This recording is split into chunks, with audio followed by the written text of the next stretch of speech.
Well, good morning, St. Andrew. A year ago or so, when I first heard about the preparations for the 40th anniversary of St. Andrew, I never ever imagined that we'd be remembering and celebrating 40 years of our ministry together, that is, of being a church like this.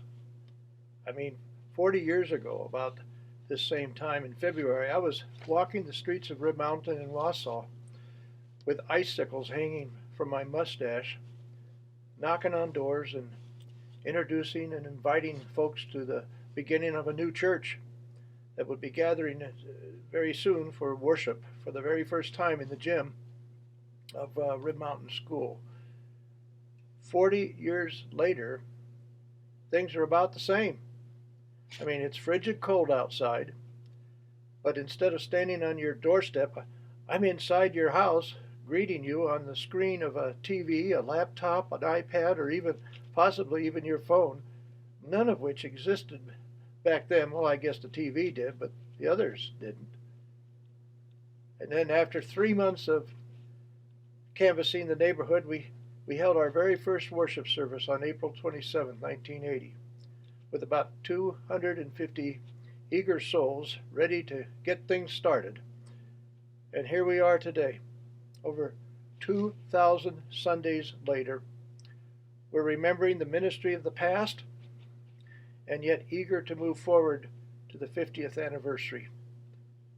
I wonder to myself, what in God's name will St. Andrew look like in 10 years from now?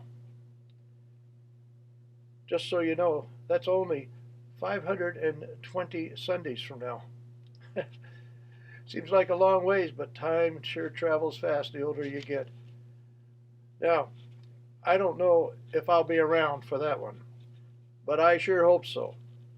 And I'm reminded that tradition has it that the ruby stone is the symbol of anniversaries of 40 years.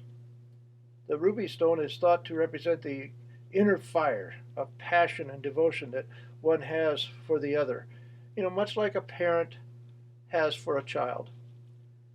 As St. Andrew continues and remains open to all of God's people, it is my hope and my prayer that the mission and ministry of worshiping together, of learning together, of witnessing to one another, and serving one another will continue with an inner fire of passion and devotion. Devotion to Jesus' words, to love God with all your heart, soul, and mind. And here's the hard part, and to love your neighbor as you love yourself. Darlene and I look forward to worshiping together with you in person in the not too distant future. May God bless you and peace be with you on the 40th anniversary of St. Andrew Lutheran Church.